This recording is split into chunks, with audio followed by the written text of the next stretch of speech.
So this is the topics I'm going to cover. What is RNN, RNN architecture, and why RNN, the importance, and the uses, and then jumping into the use case examples of word-to-word model in the RNN, and how does it work, and last of all, the conclusion. So basically, first of all, I'm jumping around into the introduction of what is RNN.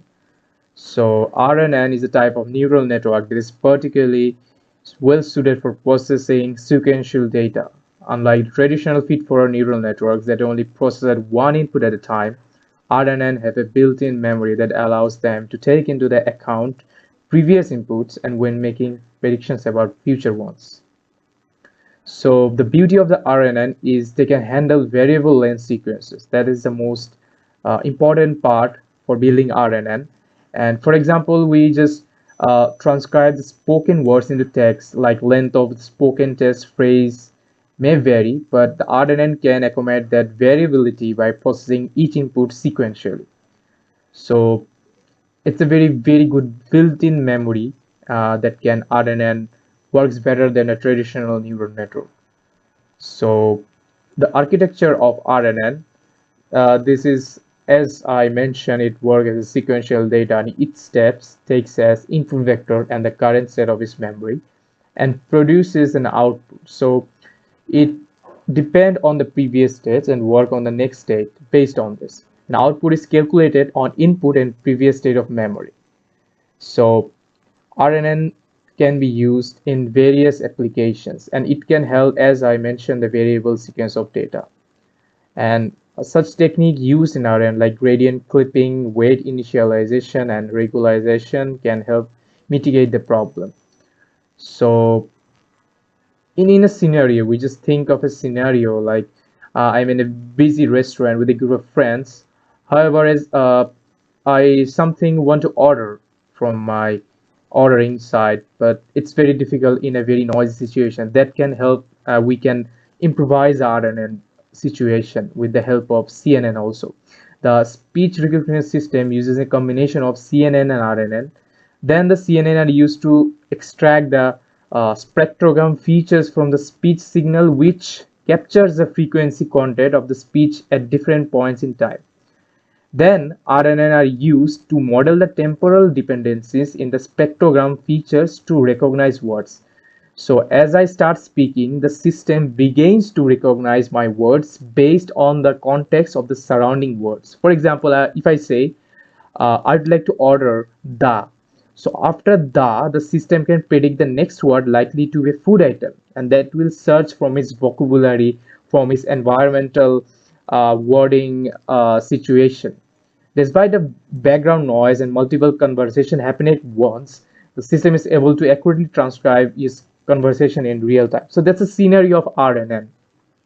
And RNN applications are used in many ways, and a wide range of applications including language modeling, and as I mentioned, there's a predict the likelihood of next word in a sequence of words, and speech recognition, so spoken words into text. This is the important application for virtual assistants and automated transcriptions. Image captioning, where the it's NLP text like image, it sees the image and improve the accessibility and searchability of image content. And after time series forecasting, also predict the future values of time series data such as stock prices, energy consumption, weather patterns, and so many things that can predict pretty much well. So it's a very good powerful tool for modeling processing sequential data in our daily life basis. So this is the whole concept of RNN. Now jumping into types of RNN, there are many types of RNN: one to one, one to many to one, many to many, and advanced variants also. So this all the parts have very different functionalities and sequence generation, sequence classification, sequence to sequence, many to many. So now I'm going to discuss the sequence to sequence, which is word to word. So word to word that uses a recurrent neural networks to translate sequence of words from one language to another. So basically word to word works like a sequence to sequence, and this is a use case scenario as the Google Google just translate, if we just think of a scenario like Google translate the Japanese words into English words, and as the right side of the image, it shows the image, and from this it just predicts what's the actual image functionalities. So this is the first use case, and so many use cases word-to-word model of RNN has been used.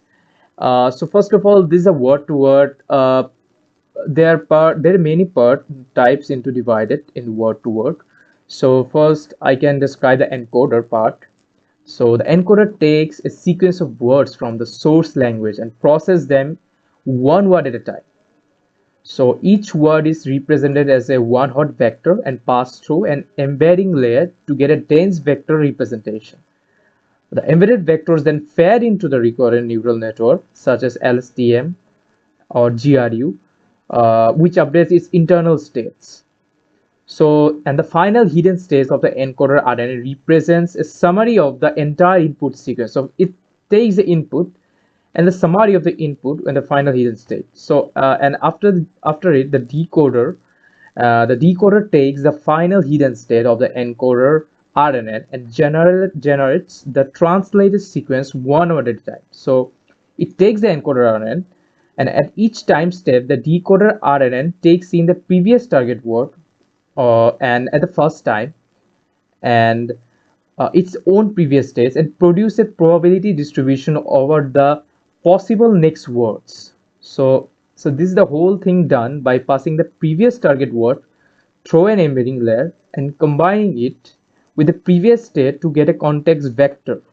So the context vector is then fed through a feed-forward neural network to get the probability distribution.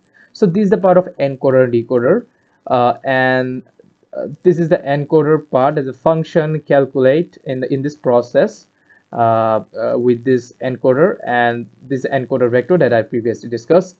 And the decoder is also, I discussed, the hidden state is a decoder part of the model are computed using a formula, and this is the formula. This is the formula, and this is the softmax function formula. So these two formulas are used for the decoder calculation. And after that, the attention and training are the important part for this, where the attention mechanism allows the decoder to focus on the different parts of the input sequence at different time steps, rather than relying solely depend on the particular part. So at each time step, the attention mechanism computes a set of attention weights over the encoder hidden state, which are used to compute weighted sum that represent the relevant parts of the input sequence at the time. So this is a very important part. And the training, during the training, the models fed pairs of source set and target sequences, and it just predicts the target sequence, and that's compared to the actual target sequence to calculate a loss. So this is the important part. The loss is calculate the update the model's parameters using the back propagation and gradient descent. So as I discussed earlier, the gradient descents are and back propagation are important. That then the training process continues until the model prediction are sufficiently accurate on a held out validation set. So this is the overall RNN is a word-to-word model using RNN is a powerful tool for I can say machine translation, and can be translated between many different languages that I previously discussed. So this is the conclusion for myself. As I discussed, this is a very important part of RNN. So this model uses recurring neurons and attention mechanism to generate accurate prediction. What the actual purpose of this to accurate prediction? So during the training, the model learns to minimize loss and updates its parameters. So it's the updation of the process and the word-to-word model with its attention as slowly promising results we get from the RNN. So overall, that seems a very powerful tool for our machine translation and so many other applications. So thank you so much. Thank you for your time. And this is it.